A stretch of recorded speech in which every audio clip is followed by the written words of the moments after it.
Apa boleh buat? Ibrahim alaihissalam disuruh nikah sama istrinya, tidak mau. Bapak-bapak dilarang nikah sama istrinya, sembunyi-sembunyi. Akhirnya Ibrahim alaihissalam didesak terus. Mak beneki, nikah ki bang. Akhirnya Ibrahim alaihissalam berkata, ya baiklah kalau begitu. Baik mi, saya menikah. Lalu Siti Sarah berkata, oke, saya kasih nikah ki, tapi saya yang carikan ki jodoh. Ini menunjukkan bahwa tidak ada perempuan yang ikhlas 100%. Kalau dia ikhlas 100%, mestinya dia bilang cari maki sendiri mana kita suka. Tapi Siti Sarah berkata, oke, saya kasih nikah ki, tapi saya yang carikan ki perempuan. Kata Ibrahim, siapa nih? Kau pilih siapa? Jangan mi jauh-jauh. Itu ada pembantu Siti Hajar. Pembantunya dicari hitam. Nah bilang Ibrahim, ya, kalau itu kau suka, oke lah, nikah. Alhamdulillah, setelah nikah dengan Siti Hajar, beberapa saat kemudian hamil Siti Hajar. Dan beberapa saat kemudian hamil pula Siti Sarah. Setelah dia suruh suaminya menikah, baru hamil juga Siti Sarah. Ada ibu-ibu di sini sampai sekarang belum punya anak? Ada? Ada? Coba-coba ki ilmunya ini Siti Sarah. Coba ki, siapa tahu langsung hamil betul. Setelah menikah, hamil Siti Hajar. Alhamdulillah, lahirlah anaknya Siti Hajar bernama Ismail alaihi salam. Lalu lahir pula anaknya Siti Sarah namanya Ishak alaihi salam. Ibrahim dengan Siti Hajar lahir anak bernama Ismail, itulah keturunan orang Islam. Siti Sarah dengan Ibrahim alaihissalam anaknya namanya Ishak, inilah keturunannya Yahudi sekarang. Nah ibu bapak saudara-saudara sekalian, Siti Hajar, Siti Sarah, Ibrahim. Bapak-bapak, ibu-ibu, halo ibu, pak, dalam rumah tangga itu pak, dalam Quran ada 4 jenis rumah tangga. 1, suaminya beriman, istrinya kafir. Saya ulang, istrinya beriman, suaminya kafir. Siapa? Suaminya beriman, istrinya kafir. Siapa dia? Nabi Lut alaihi salam. Tuh, suami beriman, istri kafir. Lut alaihi salam. Yang kedua, istri beriman, suami kafir. Siapa ini? Fir'aun laknatullah alaih. Yang ketiga, istri kafir, suami kafir. Siapa dia? Ini Abu Lahab. Dan yang keempat, suami beriman, istri beriman. Saya ulang, suami beriman, istri beriman. Siapa dia? Ibrahim alaihi salam. Nah ibu-ibu kira-kira pilih mana ibu? Pilih mana ibu? Suami beriman, istri beriman, Ibrahim alaihissalam. Ya bu ya. Tapi ingat ibu, Ibrahim alaihissalam itu 2 istrinya. Langsung dia bilang ibu, jangan milih Fir'aun mau saja Ustaz. Nah alhamdulillah, sebelum Ibrahim alaihissalam lahir anaknya Ismail, Ibrahim pernah bersedekah. Apa sedekahnya? 100 ekor onta, 300 ekor domba, 300 ekor sapi, 1000 ekor domba. Saya ulangi, sedekahnya dia sembelih 100 ekor onta, 300 ekor sapi, 1000 ekor domba. Kira-kira kalau dirupiahkan sekarang kurang lebih 5 miliar. Seluruh orang memuji. Weh, hebat kau Ibrahim. Jago kau Ibrahim. Kaya dermawan.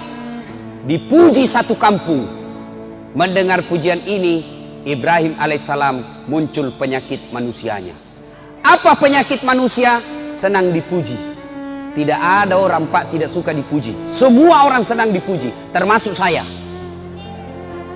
Ya seorang bilang, Ustaz, tambah gagah ki kuliah. Padahal saya tahu dia bohong. Tidak apa-apa, aku senang tonji. Ketemu temanku lama tidak ketemu, tambah muda ki kuliah Ustaz. Padahal saya tahu dia bohong, Kak. Tapi tidak apa-apa, saya suka tonji. Semua orang senang dipuji. Ibrahim dipuji, Ibrahim luar biasa kau, kaya dermawan, begitu banyak binatang kau korbankan. Apa kata Ibrahim alaihissalam? Kecil, tidak seberapa itu. Ini baru binatang. Andai saja ada anakku, anakku juga saya potong. Kenapa? Waktu itu memang Ibrahim belum punya anak. Beginilah, seperti caleg-caleg pilkada, pilih saya, sekampung, sama-sama dari Sulawesi, bagi-bagi kartu nama, ini, pilih kak, telepon kak, 24 jam, kalau ada masalah telepon saya. Begitu terpilih, nah ganti nomor HP-nya. Banyak caleg begitu, banyak pemimpin begitu. Maka memilih pemimpin pembohong adalah kesalahan, tetapi mempertahankan pemimpin pembohong itu kebodohan. Saya ulang, memilih pemimpin pembohong itu adalah kesalahan, tapi mempertahankan pemimpin yang pembohong itu kebodohan, dongok beleng-beleng. Bapak saudara-saudara sekalian, nah sudah, Ibrahim berkata, jangankan binatang, andai saja anakku ada, anakku juga saya potong. Waktu itu memang belum punya anak. Berlalulah, setelah menikah dengan Siti Hajar, melahirkan dan lahir anaknya namanya Ismail alaihissalam. Ketika Ismail alaihissalam usia remaja, sekitar kira-kira 13-14 tahun, Ibrahim alaihissalam tanggal 8 Zulhijjah mimpi. Tanggal berapa? Tanggal berapa ibu? 8 Zulhijjah. Mimpi. Apa mimpinya? Dia melihat, Ibrahim, dulu kau pernah bernasar, kalau ada anakmu kau potong. Sekarang ada anakmu, potong itu Ismail. Bangun Ibrahim. Ini mimpi atau wahyu? Kalau mimpi, kenapa terang sekali? Kalau mimpi, kenapa jelas sekali? Kalau wahyu, kenapa anak disuruh potong? Mikir dia, ini mimpi atau wahyu? Mikir. Akhirnya tanggal 8 Zulhijjah, kita sekarang ini disebut hari Tarwiyah atau hari berpikir-pikir. 8 Zulhijjah. Hari apa, Dek? Hari apa? Hari apa? Ayo, hari apa? Tarwiyah. Sini kau kasih kau hadiah. Pak, coba hadiah. 8 Zulhijjah namanya hari Tarwiyah. Hari apa maksudnya itu? Hari berpikir-pikir, maca kombo. Hari Tarwiyah 8 Zulhijjah. Tidur lagi. Tanggal 9 Zulhijjah. Mimpi kedua kalinya. Ibrahim, wajah inderamu, bayar utangmu, kau pernah nasar, tunaikan itu janjimu. Bangun Ibrahim. Lalu dia berkesimpulan, ini bukan mimpi, ini wahyu. Ibrahim alaihissalam yakin, saya harus memotong anak saya untuk membayar utangku. Hakul yakin. Tanggal 9 Zulhijjah sekarang kita kenal dengan hari Arafah atau hari keyakinan. Hari apa, Dek? Hari apa? Hari apa? Hari apa? Yang satu banyak sekali mau dikasih hadiah kalau sama. Hari apa? Hari apa? Hari apa? Hari apa? Bapak hadiah. Hadiah Pak. Cepat berdiri, hadiah. Apa hadiah? Lain tong kalau ustaz kasih Pak. Barakah ini. Hari Arafah. Hari Arafah atau hari keyakinan. Maka ibu bapak saudara-saudara sekalian, kira-kira tanggal 8 Zulhijjah hari Tarwiyah, 9 Zulhijjah hari Arafah, kemudian tanggal 10 Zulhijjah dia panggillah anaknya Ismail alaihissalam. Ibrahim panggil anaknya, anakku sini kau dulu nak, cok lo meyolo nak. Kalau kita orang Bugis, cok sini kau dulu nak. Agambo, begini nak, saya diperintah Tuhan untuk potong kamu. Menurutmu bagaimana? Kira-kira kalau anak tak yang tukang bola, pemain game di rumah, Pak, kita tanya anak tak yang pemain game, nah disuruh kak potong kok, kira-kira apa jawabannya Pak? Apa jawabannya kira-kira Pak? Paling jawabannya dia bilang, kenapa nak saya? Nenekku mau yang sudah mau mati. Ini anak pintar tapi tidak soleh. Ini pintar, tidak salah tahu. Ini pintar. Kenapa yang masih muda, yang tua mau sedikit lagi mati? Atau kira-kira Pak, kalau Bapak diperintah potong anak 9, masih ada pilihan, kita cari yang nakal. Potong anakmu, mana yang pembohong? Ismail, anak satu-satunya, lama dirindukan, disuruh potong. Kata Ismail alaihissalam, silahkan Pak, jangan ragu, laksanakan, insya Allah Bapak mendapati saya menjadi anak yang saleh, anak yang sabar, anak yang takwa, anak yang soleh. Potong saja Pak, tidak ada masalah. Cuma kata Ismail, sebelum kita potong Kak, ada beberapa permintaanku. Satu, Pak, nanti kalau Bapak potong saya, pakai pisau atau parang yang sangat tajam, supaya saya tidak lama menderita. Maka bapak-bapak yang bertugas potong sapi kalau Idul Kurban, jangan pakai pisau yang tumpul Pak, pakai pisau yang tajam. Bapak-bapak penjual ayam potong, jangan seenaknya potong, baca bismillah Pak. Itu ada di Sulawesi Selatan, saya lihat Pak, penjual ayam potong 50 ayam potong, satu kali di bismillah. Nah bilang saja bismillahirrahmanirrahim kali 50. Tidak boleh begitu dong. Baca satu-satu. Beleng-beleng. Sudah. Nah Ismail alaihissalam.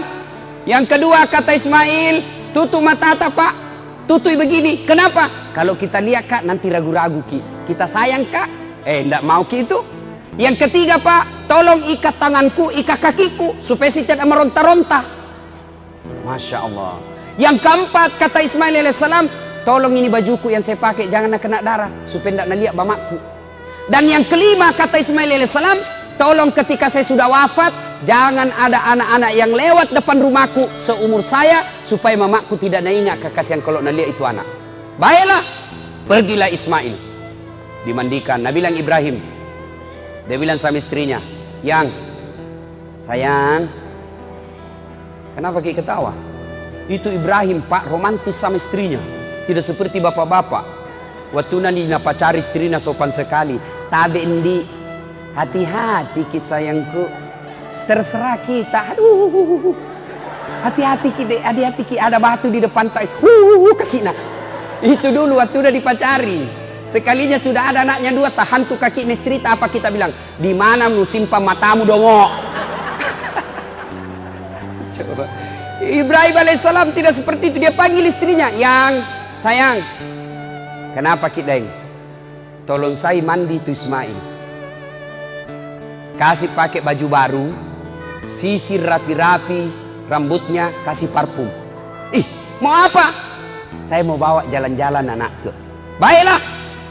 Pergilah Ibrahim bersama Ismail alaihissalam, meninggalkan rumahnya, menuju ke tempat pemotongan. Ketika menuju ke tempat pemotongan itu, kepanasan iblis. Kepanasan iblis berusaha menggagalkan ini. Kenapa? Kalau Ibrahim berhasil, berarti iblis gagal menggoda manusia. Maka dia usaha goda Ibrahim. Dengan cara apa? Dia bisi Ibrahim. Oi Ibrahim, balik kau lihat itu anakmu. Kenapa? Lihat itu anakmu, lucunya. Lamanya kau harapkan, berpuluh tahun kau berharap, anakmu sekarang lagi lucu-lucunya, sudah ada, masa kau mau potong?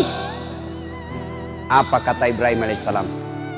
Jangankan anakku, andai saja Tuhan perintah saya potong diriku juga saya potong.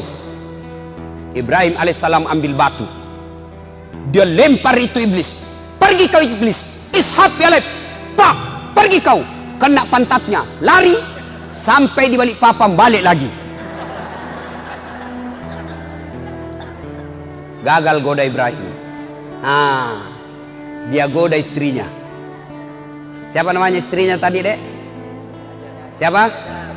Sini kau, sini. Cepat kau. Hadiah. Cepat kau. Siapa namanya tadi? Sebelum kau jawab itu, pertanyaanku adu dulu. Passwordnya. Siapa namanya nenekku? Mestinya jawab kau saja sembarang karena orang tidak tahu juga siapa namanya nenekku. Hadiah. Oke, ya. Yuk Bapak, saudara-saudara sekalian. Siti Hajar digoda sama si iblis. Hajar. Sini kau dulu. Apa? Kau tahu mau dibawa kemana anakmu? Mau dibawa jalan-jalan sama bapaknya. Dong kau. Masukmu? Tolo-tolo ini. Masukmu? Nah bodoh-bodohi kau suamimu. Maksudnya apa? Mau potong itu anaknya? Sembarang dia bilang gini. Mana ada orang bapak mau potong anaknya? Iya, mau dia potong. Kok bisa? Katanya itu perintah Tuhannya. Apa? Perintah Tuhannya. Betul kok? Iya, katanya perintah Tuhannya. Mendengar ini, Siti Hajar berkata, jangankan anakku, saya saja siap dipotong kalau itu perintah Allah. Jangan banyak bicara di situ. Pak, lempar kena telinganya, lari sampai Sangatta, balik lagi. Masya Allah. Gagal di suami, gagal di istri. Nabi bilang Siti Hajar, jangankan anakku, saya juga mau dipotong kalau perintah Allah. Nabi bilang iblis, lebih gila dari suaminya ini. Dia datang goda anaknya. Ismail nagoda. Mas Boy, siko dulu. Apa lagi? Kau tahu mau kau dibawa di mana bapakmu? Saya tahu ji. Mau kena potong. Bodoh-bodohmu, masa mau kau? Jangan banyak bicara di situ. Dia ambil juga batu, dia lempar, pak, kena mata kanannya, pico. Apa itu bahasa Indonesianya pico? Apa bahasa Indonesianya pico, Pak? Mencok. Beda-beda sedikit. Kena mata kanannya, lempar, lari iblis. Maka 3 kali dilempar itu iblis. Ibrahim, Siti Hajar, Ismail alaihissalam. Inilah simbol permusuhan antara manusia dengan iblis yang diabadikan sekarang ketika kita melaksanakan ibadah haji dengan melempar 3 jumroh, yaitu jumroh Aqabah, Usta, Ula. Setan besar, setan tengah, setan kecil dilempar. Maka sekarang jamaah haji kalau pergi melempar batu itu dinding. Ini ada cerita-cerita warung kopi jini, tidak tahu benar atau tidak. Ada jamaah haji dari Bontang, diambil batu, dia lihat itu dinding setan, dia bilang ini setan ini. Nih nana setannya ini yang goda saya selama ini. Lo rempel kok. Diambil batu Pak, diambil batu, dilempar itu dinding. Kembali, talaci itu batu hampir nak kena kepalanya.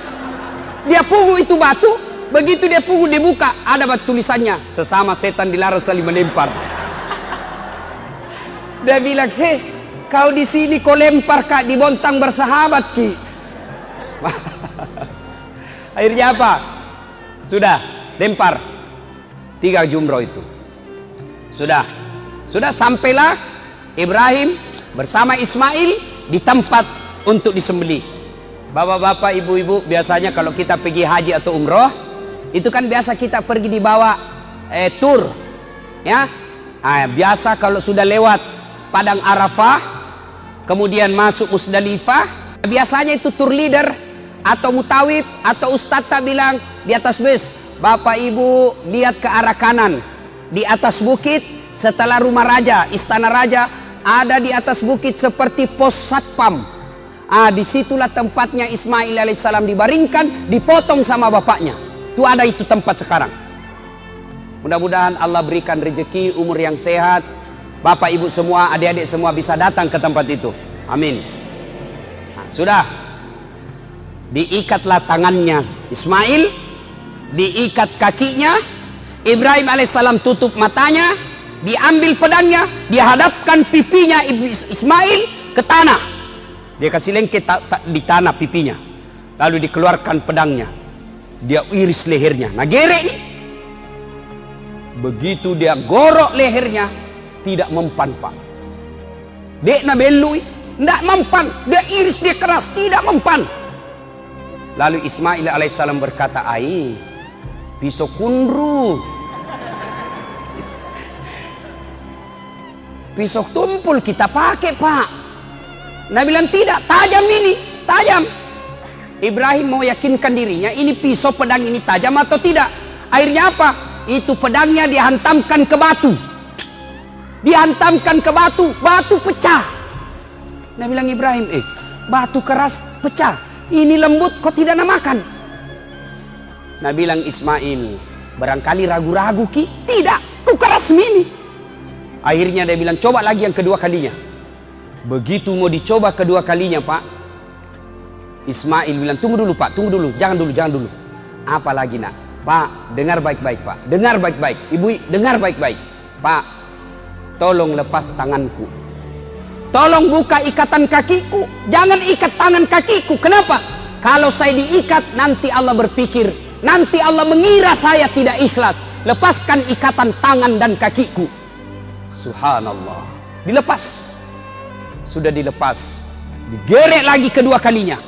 Ketika digerek kedua kalinya, Allah di atas aras memanggil seluruh malaikat. Wahai malaikatku, kau lihatlah ini hambaku Ibrahim alaihissalam. Begitu cintanya kepada Allah, begitu cintanya kepada Tuhannya, dia ikhlaskan, dia potong anaknya sebagai rasa ketaatannya kepada aku. Kau lihat ini Ibrahim.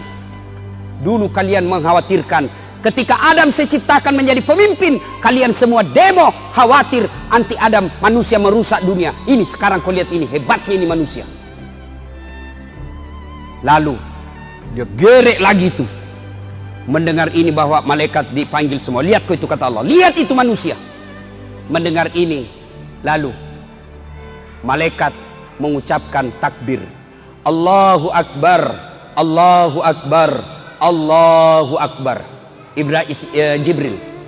Mendengar ini, Ibrahim alaihissalam melanjutkannya dan menjawabnya. La ilaha illallah. Huwallahu Akbar. Mendengar ini, Ismail alaihissalam menjawab dan melanjutkannya dengan kalimat Allahu Akbar walillahil hamd. Itulah kalimat takbiran kalau kita lebaran. Allahu Akbar, Allahu Akbar, Allahu Akbar. La ilaha illallah huwallahu akbar. Allahu Akbar walillahil hamd. Nah itu. Jadi besok kalau kita lebaran Idul Kurban, dari rumah, dari Loktuan, dari Berbas, jalan kita ke masjid, jalan kita ke lapangan, sunnah mengucapkan Allahu Akbar, Allahu Akbar, Allahu Akbar, La ilaha illallah, Allahu Akbar, Allahu Akbar, walillahil hamd. Kira-kira anak-anak, adik-adik, bapak-bapak kalau pergi tempat takbiran, pergi tempat lebaran, takbiran apa enggak? Takbiran? Tidak. Kalau anak motor-motor, nah balap motornya. Nah kasih buka knalpotnya. Nah kasih ribut-ribut. Sambil jalan, bukannya takbiran, selfie. OTW lebaran. Sampai, alhamdulillah duduk-duduk menunggu ustad. Begitu sujud, nah foto lagi kepalanya. Alhamdulillah sholat 2 rakaat. Tidak seperti itu. Kalau kita pergi ke area tempat lebaran, masjid atau lapangan, takbiran. Sudah Bapak Ibu sekalian, maka Allah perintahkan kepada malaikat Jibril. Jibril, kau ambil itu kibas yang ada di sorga, yang pernah dipersembahkan anaknya Adam ketika menikah. Ambil itu kibas, bawa ke dunia, gantikan lehernya Ismail. Kemudian yang dipotong oleh Ibrahim alaihissalam adalah kibas atau domba atau kambing kita sekarang ini. Ibu bapak saudara-saudara sekalian yang saya hormati, ini kisah sejarah lahirnya kurban atau memotong binatang persembahan kepada Allah Subhanahu wa ta'ala.